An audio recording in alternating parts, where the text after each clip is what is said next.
thank you so much for joining us at the Take a Bite Out of Cancer session. We appreciate you taking the time to be here today and for joining us at GVCC 2022. Remember that today's sessions are informational only, and for any medical advice and decision-making, please consult your personal medical staff. Fortunately, Dr. Zuniga was not able to join us live for today's session, but she thoughtfully prepared our recording for this session in advance. So before I start, I'm going to give you a little background on them. She'll also introduce herself a little in the beginning of the video. So Dr. Krystle is a board-certified specialist in oncology nutrition with over 14 years of experience in cancer and nutrition. Krystle completed her Dietitian internship and earned her doctoral degree in nutritional sciences from the University of Illinois Urbana campaign. Based in Austin, Texas, she provides evidence-based nutrition counseling to empower cancer patients and survivors to use nutrition to optimize outcomes and improve quality of life. Her research is in the area of nutrition, physical activity, and cancer, has been published in scientific journals, including Breast Cancer Research and Treatment, Cancer Prevention Research, Nutrition and Cancer, and Journal of Geriatric Oncology. She's a board member of the Moving Beyond Cancer Collaborative, which is a nonprofit that provides accessible and affordable integrated oncology, health, and wellness services. She also enjoys busting common nutrition myths with evidence-based information on her Instagram account, which is Cancer Nutrition HQ. Hi, my name is Krystle Zuniga, and I'm excited to talk to you today about my favorite topic, nutrition and cancer. Take a bite out of cancer. A little bit about me. I have my PhD in nutritional sciences, and I have been studying nutrition and cancer for over 13 years now. And I am a board-certified oncology dietitian. And I've been studying, again, nutrition and cancer for many years, and I really have been seeing this growing trend of misinformation in nutrition, which has really been confusing people going through cancer and in survivorship. And so what I really hope to do today is to help you feel more empowered at knowing the evidence and help you in busting some of these common myths that make it difficult for you to identify what you should be doing with your diet. Again, everyone's individual and their nutritional needs, but what I hope to bring for you today is a sense of empowerment, knowing what's myth and what's fact. Now, why I love studying nutrition is that you literally are what you eat. Not only do things like carbs, protein, and fat provide energy and fuel for the body, foods provide the essential nutrients that are needed to be the building blocks of every single cell in our body. So what we get from our food is not only what fuels us, but it's what builds us. So food impacts health, and there has been growing research on the relationship between nutrition, exercise, and cancer survivorship. Now, when I talk about cancer survivors, I am referring to during and after cancer treatment.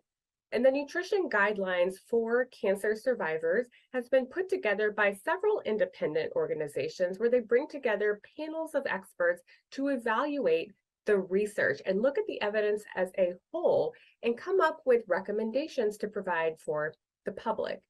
And organizations including the American Cancer Society, the American Institute for Cancer Research, and the American College of Sports Medicine have come to similar conclusions based on the research: to maintain a healthy diet, be physically active, and to eat a healthy plant-based diet rich in, again, plant foods. And I'll talk about the difference between that.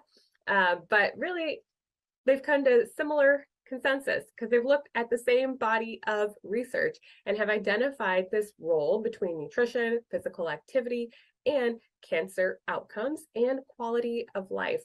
Now, the research is pretty solid and has been consistent with this message, but unfortunately, people feel like they've got to weed through a lot of information and it gets lost. This important foundational message gets lost with all of the misinformation that people are trying to weed through. And so again, these guidelines, although consistent and strong, people often perceive as boring and think that it's more complex than that. that they're hiding something or that there's more that needs to be said about this, then yes, we can get into some of the details about what does a healthful diet include and what type of physical activity, but really want to start with that foundational understanding about eating a healthy plant-based diet and being physically active is a good foundation. And to not lose that important message when there is all this other information out there to weed through. And so what I want to do today is to talk about some of the most common nutrition myths that I hear and to bust them with the science. And I would like for you to leave here today, or leave this presentation feeling more empowered and being able to weed through the myth versus fact. So one myth is that you need to be following an all organic, all natural, no chemicals, unprocessed whole foods diet to eat what's classified as clean. Okay, but I really want to get into what does this mean, and is this creating too many barriers into focusing again on the foundations of a plant-based diet? Now, one thing is that there's a lot of fear about conventional farming and that organic is the only way to eat, and knowing that organic is much more expensive and not as accessible to individuals. And organic is relating to the way that a food is grown. It's describing the way that a food is grown. It is not describing its nutritional value. So in the US, organic farming does not allow synthetic pesticides, antibiotics, fertilizers, hormones, sewage sludge, genetic engineering, so no GMOs are organic, or irradiation. But I want you to identify here that it does not mean pesticide-free. In organic farming, they do allow organic pesticides and fungicides, and also use things like manure in the farming of organic foods. And that if a packaged food has this USDA organic label on it, it means that 95% or more of the ingredients are organic. And if it says made with organic, 70% or more. So again, this is referring to the way that the food is grown, and it does not mean pesticide-free, and it does not mean that that food is healthier. So this is showing two different crackers. One of them is organic and one of them is conventionally grown or has ingredients that were conventionally grown. And what you can see here is that the nutrition content is very similar in calories, fat, sodium, fiber, protein. So organic cookies, chips, and other snacks, whether it's organic or a conventional product, can be very similar in nutrition content. And there's really not a need to pay more unless you really enjoy that particular product. And there is a lot of fear about pesticides and people thinking that if they can't afford the organic version, it's maybe best to avoid eating those fruits and vegetables because they have pesticides on them. And one really popular list that's made up every year is the Dirty Dozen and the Clean 15. But what does this list actually refer to, and what does it actually mean? This list is created based on the total number of pesticides detected, pesticide residues detected on these foods, with no regard to the dose. Again, there are limits set by the Environmental Protection Agency about how much residue is allowed to be left on those foods, and that is detected and set a limit way away from where we would expect any adverse health effects. So that limit is set so that we can have a safety factor, knowing that if we stay below that is not going to exceed the limits that are known to potentially cause harm. Again, this does not measure the pesticides that are used in organic farming. All this to say is that this list is not talking about any dose and what's a safe food to eat, conventional or organic. And to really look in a little bit deeper about where are they even creating this list, the USDA does a survey taking food samples from around the country of fresh and processed fruits and vegetables, and they measure pesticide residues. And in the most recent analysis that was done in 2020, that sample of over 9,600 samples of fresh and processed fruits and vegetables, over 92% of them were conventionally grown. So a lot of this data that we're looking at is primarily in conventionally grown fruits and vegetables.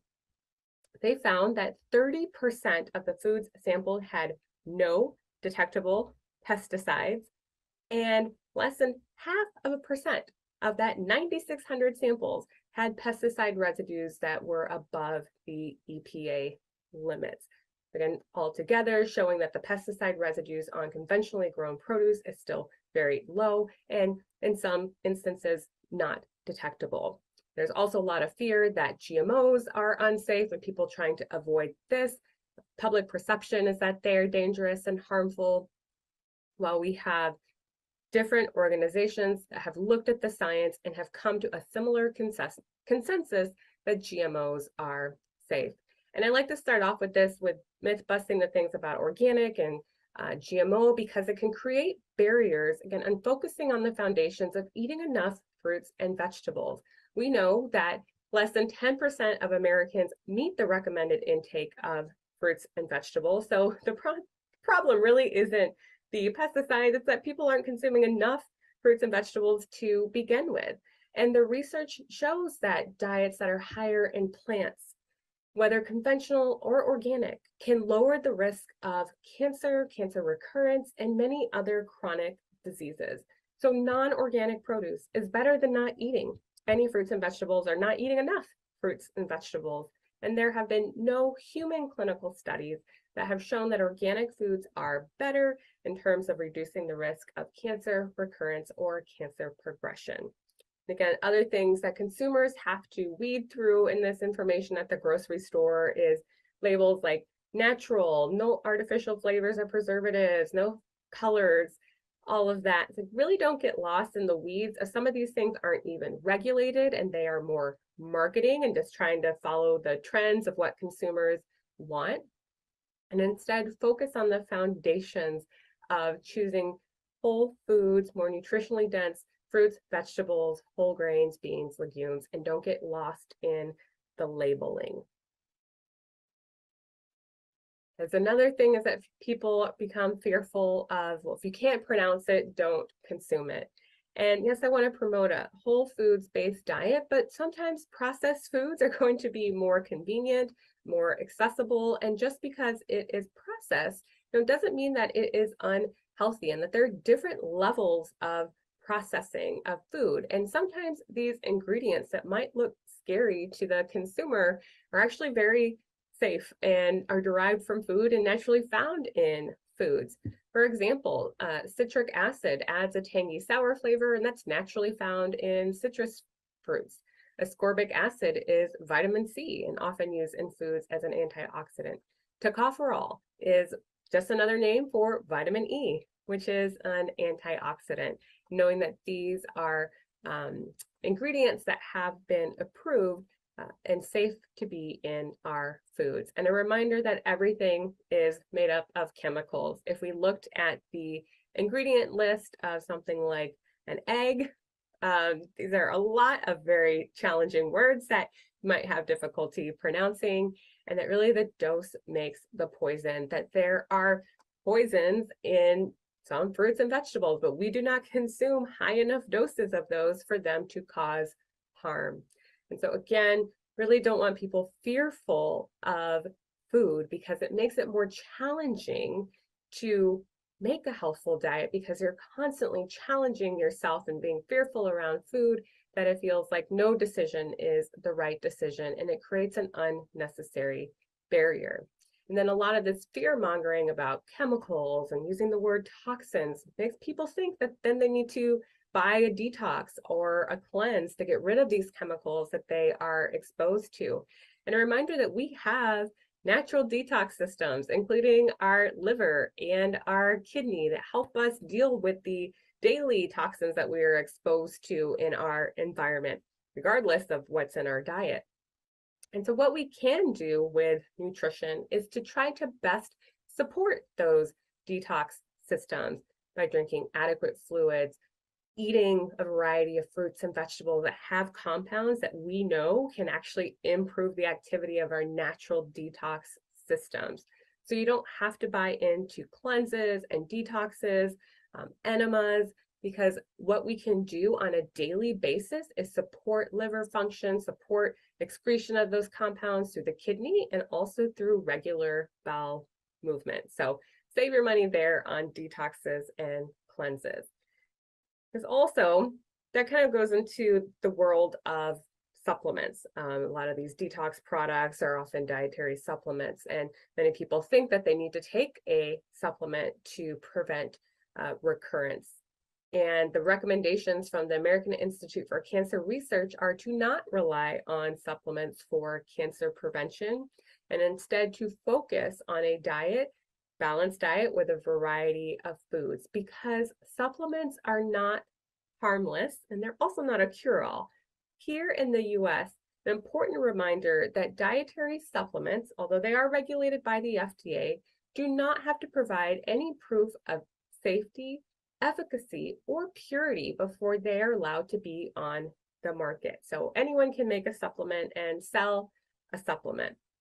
And you should not be relying on supplements as something to replace nutrient-dense foods in the diet. Supplements are often just individual nutrients or ingredients, and we don't know all of the different compounds that are in fruits and vegetables that you might be missing out on. So they are not a replacement for the whole food. Again, not recommended for cancer prevention. In fact, there have been some trials with some specific supplements that have shown an increased risk of cancer when we're using higher doses of supplements in people who don't need them. And that gets to that story of more, not necessarily better. And it's also important to review all of your products with your healthcare team. These ingredients may potentially interact with medications that you are taking. For example, know that turmeric supplementation, there was one study that found that turmeric did interfere with the metabolism of tamoxifen. That's just one study, but it does provide some research into why we need to be more careful about supplements that you are taking, and also things like herbs. Those can be really concentrated in heavy metals if they're not sourced appropriately. So just really wanted to outline there that supplement does not mean that it's safe, natural does not mean that it's safe, and that you need to review these things with your healthcare team because they could potentially provide harm or interfere with other medications or other supplements that you are taking. So back to the basics of a healthful diet, getting enough nutrition, focusing on energy, those macronutrient balance, a variety of healthful foods, and then you can think of supplements, if choose correctly and strategically, as a cherry on top, but cannot replace all the benefits of an overall healthful plant-based diet. Now, the most common myth that I hear is that sugar feeds cancer. And I'll say this with one caveat, like, sure, sugar does feed cancer, glucose feeds cancer, but so does sugar feed every other cell. We'll get into that in a little bit. When we talk about sugar, sugar is referring to sucrose. So table sugar is an example of sucrose, and that is glucose plus fructose. Table sugar, sugar from beet, sugar cane, coconut sugar, those are all sucrose. And glucose is what is in our blood and a preferred fuel source for all of the cells in our body because it is a very rapid source of fuel. Limiting sugar won't selectively starve cancer because, again, every single cell in your body does need glucose for energy. And in fact, red blood cells cannot use any other fuel source than glucose. So the body does have to make sure that glucose levels stay within a certain range so that there is adequate fuel for those red blood cells. Now, this is not the, okay, then eat whatever sugars you want and that sugar intake does not matter. Don't get lost in that message. Rather, we do know that high sugar foods can be very calorically dense, which can lead to weight gain. And yes, we know that there is a correlation between overweight and obesity and cancer risk. So it is best to try to limit refined foods with added sugars. Also, these foods that have added sugars would be replacing the more nutrient-dense foods like fruits and vegetables. So foods high in sugar are also going to be low in nutrients. But why I really wanted to address that sugar feeds cancer myth is that it often bleeds into people being afraid of all carbs. And as I've already mentioned, that whole grains and fruits and vegetables and lentils and those plant foods are containing carbohydrates. All plant foods have carbohydrates, and we don't want to limit access to those foods and nutrients within those foods by being fearful that these things are going to turn into fuel for cancer. So the recommendation from the American Institute for Cancer Research is to avoid sugary drinks and limit the consumption of very energy-dense foods and those that are high in added sugar. So ways to limit added sugar in your diet is to also look at that label. People don't see high fructose, high fructose corn syrup is definitely an ingredient that people tried to actively avoid, but then became other replacements that are still sugar. Agave syrup, coconut sugars, honey, maple syrup, that is still going to be converted into glucose in the body. So it is best to limit those added sugars. And in the US, that was a recent change to the food label that you can look for under carbohydrates. It should list if there's any added sugars, that would be listed there. So not in just things like candy or soda, you might find hidden sugars in things like sauces and condiments, or your favorite healthy granola bar. So definitely look at that label. So I've been talking a lot about plants and the benefits of plants. You might think, well, then I can't have any animal products and I should eliminate all animal products.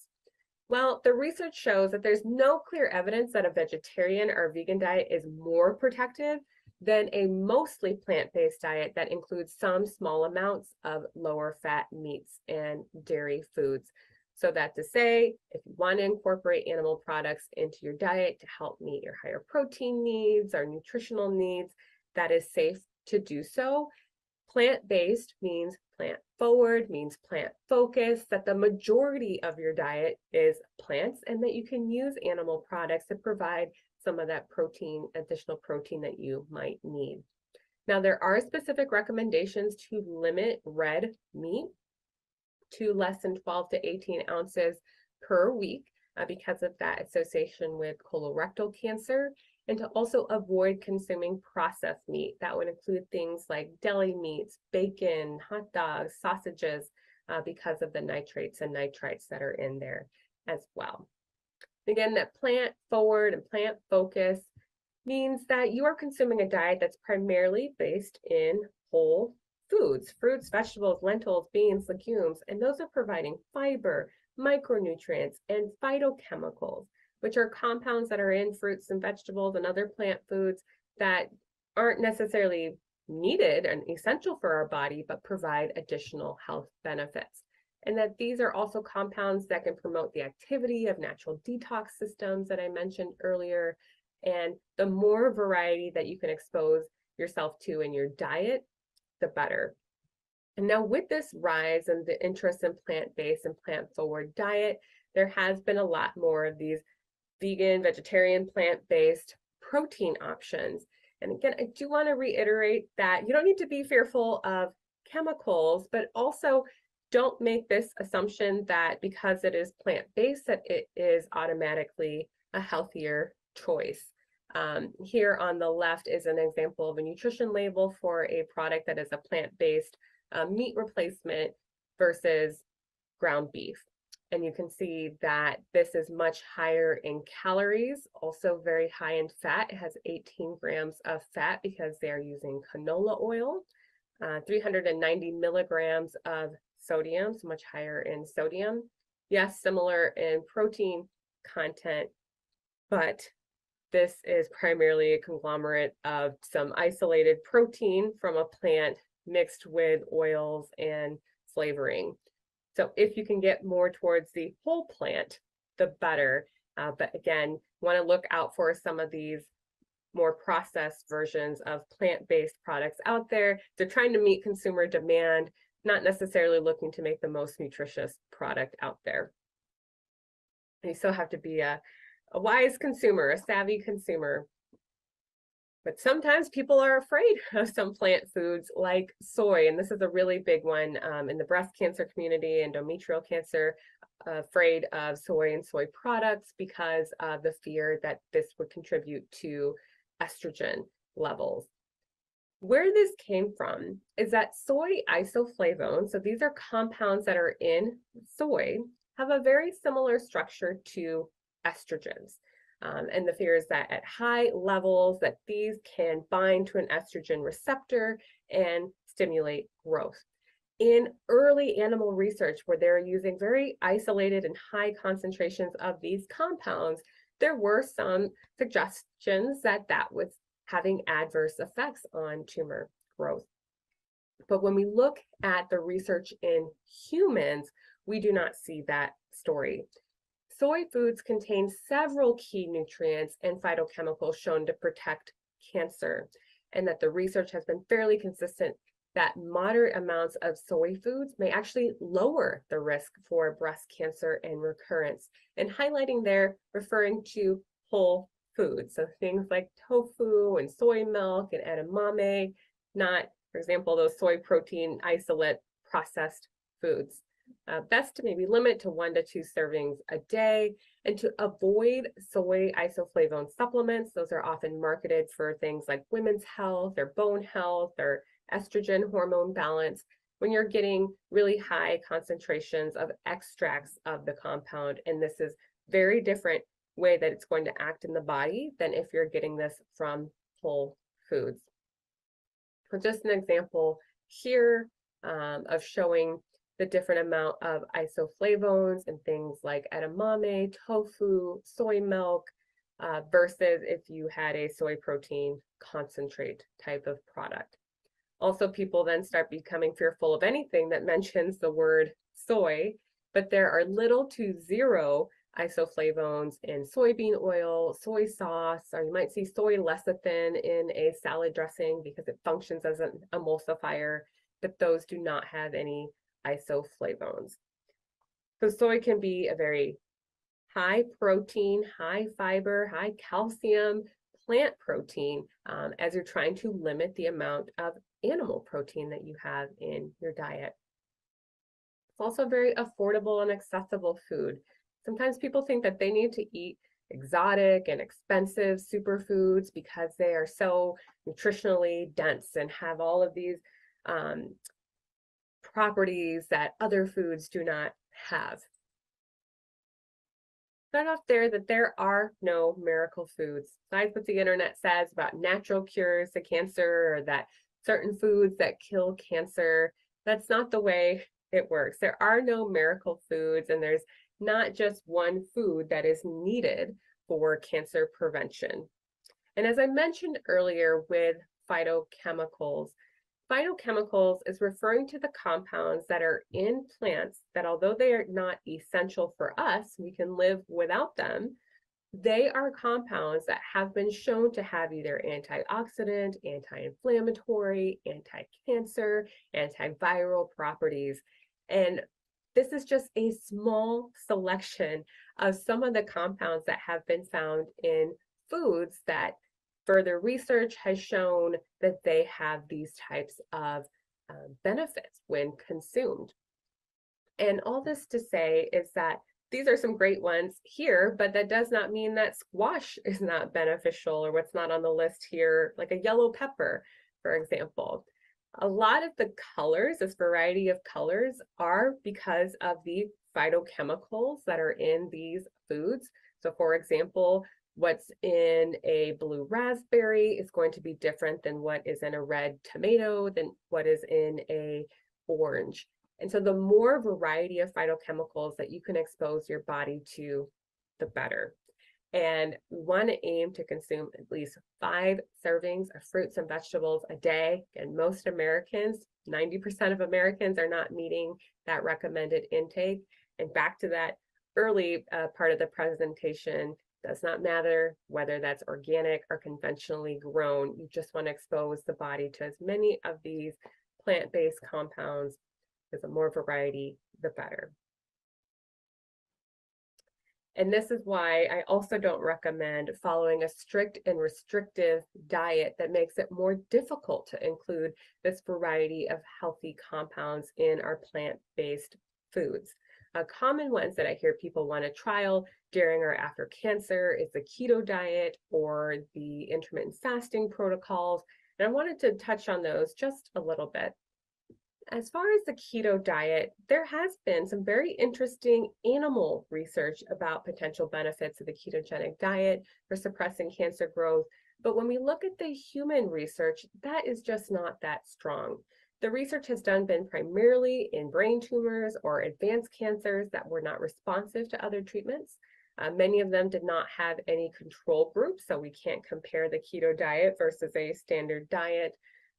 In a recent review paper, they found very low adherence overall, meaning that about half of the sample was not following the keto diet correctly when they were in these studies. And that complete regression was extremely rare, and that there was frequent reports of side effects like nausea and fatigue. Again, when you are reducing the amount of carbohydrates in the diet, it does take some time for the body to try to adapt and make ketones for energy, and that it is something that needs to be followed pretty strictly. It is easy to get out of ketosis, and then you've got to adapt all over again. Tell people if a keto diet makes you feel better and it's not having any negative impacts on your metabolic health, then you do what you need to do and have those discussions with your healthcare providers. But I don't want people to think that this is the only way to a healthy diet. That again, the body of research has really supported the benefits of plants in the diet, and the more plants, more fiber in the diet being associated with better outcomes. The more popular one now is intermittent fasting. And there is very limited and low quality evidence for use in cancer in humans. And very interesting animal research, but there has been very limited research in human trials. And know that what we see in a petri dish or in a group of mice that all have the same cancer and we're following the intermittent fasting protocol 100%, it does not necessarily translate to what we're going to see in a cancer population. We are not sure which cancers this would be beneficial, what stage, how long they need to follow this protocol. And also, it is not appropriate for everyone. If someone is already experiencing unintended weight loss or has a low BMI and malnutrition, someone who has difficulty regulating their blood sugars due to diabetes or some medications like steroids. Some medications need to be taken with food, so we should not be fasting during that time. And then if you have any history of disordered eating or an unhealthy relationship with food, putting time restrictions on when you eat is going to further exacerbate those types of issues and creating more food rules. And also, I find that many people deal with a lot of adverse GI side effects after treatment. And when you're limiting the window of time that you're eating, you're putting a whole lot of food into the body at one time, which might be more difficult to digest and absorb those nutrients. Again, if this is something that does make you feel good and has been helpful for you, go for it. But again, it's not something you absolutely need to do. And I am definitely interested in this research and following it, but I don't think it's strong enough to do a broad stroke recommendation for everyone needing to follow this. So I really want you to leave here thinking about how can you be more critical of the information that is out there. And with all of these myths to weed through, like, oh my gosh, this is called a toxin, this is a poison, this food's bad for me. Now I'm told that this is good and this is bad. And then you're losing that important message of what to really focus on: physical activity and a plant-based diet. And there is a lot of fear mongering because there's a lot of money that can be made off of fear mongering. And often people are misconstruing the information to fit their agenda. So be more critical. And to also understand that nutrition is an important tool in cancer prevention and during cancer treatment and in survivorship. But it is not the only tool, the only thing that's related to health. Physical activity, managing stress and mental health support, adequate hydration, adequate sleep, access to healthcare and your medications and your provider, These are also part of an overall approach to health, and to not overstress yourself about this piece, about the nutrition piece, and ignore these other aspects of health that are just as critical and important. And to really critically evaluate nutrition information, I'm just busting a small selection of some of the more common myths that I see, but this is just going to continue to pop up. It always feels like whack-a-mole about what's the fear-mongering tactic of the week. To really read nutrition information closely and look at, are they citing their research? Are they nutrition experts? Or are they just someone who has a large following on social media? To maintain a healthy skepticism about the claims that they are making, really read beyond the headline or the flashy Instagram post and really consider the source. They're just saying things without any reference to the research. That is really a cause for concern. And recognize that this tactic of fear-mongering is done because it makes money. As this image is showing here, if they can sell you a problem, then they can sell you a solution that they exclusively have. Books or supplements, or you can go to their website with all these ads. They'll sell diet plans and seminars and get endorsement deals for selling supplements. That fear mongering often comes with them selling a solution that you can buy from them. And I don't feel like that is empowering, and that is one of the most frustrating things to see out there in nutrition information, is that it's creating fear rather than creating empowerment, and empowering with the evidence and what the research is truly showing. And then often too, we are very excited about this developing nutrition research and start making claims beyond what the science has actually shown. And just because you saw it in one study does not mean that this is truth and fact, that it takes a lot of studies to show similar findings before we start making guidelines and come to a consensus about a topic. And I like this image here to show that nutrition is still very young. It wasn't until the early 1900s that we started to identify individual nutrients and the deficiencies associated with those nutrients, isolation of those nutrients, didn't start making recommendations for how much to consume of nutrients until the 50s. Our first dietary guidelines weren't into the 80s. We didn't get food labels until the 90s.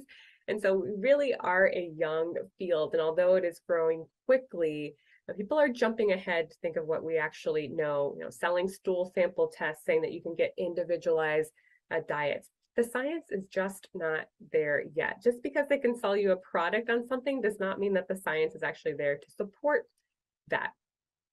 Again, with all of this information to weed through, people often lose sight of what they can do. And it feels like so many things are out of their control. It's like, oh my gosh, I'm constantly exposed to toxins and I can't eat like this person, and just throw their hands up. And again, I want you to leave here feeling empowered. Abandon the all or nothing mentality. Really focus on the basics. Start with the foundations of healthy eating. How can you incorporate more plants in your diet? How can you cut down on some sugar this week? Start with realistic goals for yourself to start moving the needle to a more healthful diet if that's important for you. For example, I will prepare snacks to bring to work. I'm going to bring a fresh piece of fruit every day this week to really get much more specific about your goals, rather than I want to eat healthier, or I'm going to start to exercise this week. I'm going to walk for 5 minutes after work 3 times this week is a much better goal. And avoid the comparison trap. Don't compare yourself to people's highlight reels of them juicing and making fresh made meals every day and have all their overnight oats packed for the week. If that's not realistic for you and those aren't foods that you enjoy, don't compare yourself to them. Diet is a very individual and personal choice, and what works for you may not work for the individual next to you or that you're seeing on Instagram or social media. So don't compare yourself. You're focused on your own goals and your own health, and do what you can. You have different resources, you have different preferences, and you need to do what you can with the resources that you have access to. And I hope you leave here today too thinking about how can you challenge old food rules and beliefs. If the idea that if you couldn't afford organic, it's not worth purchasing. Maybe that help shifted today, and that you can start challenging some of those old food rules so that you can make more healthful decisions for you. Now, for some additional nutrition resources, I highly recommend the American Institute for Cancer Research. Great consumer resources there, including lots of recipe books and synthesis of the research.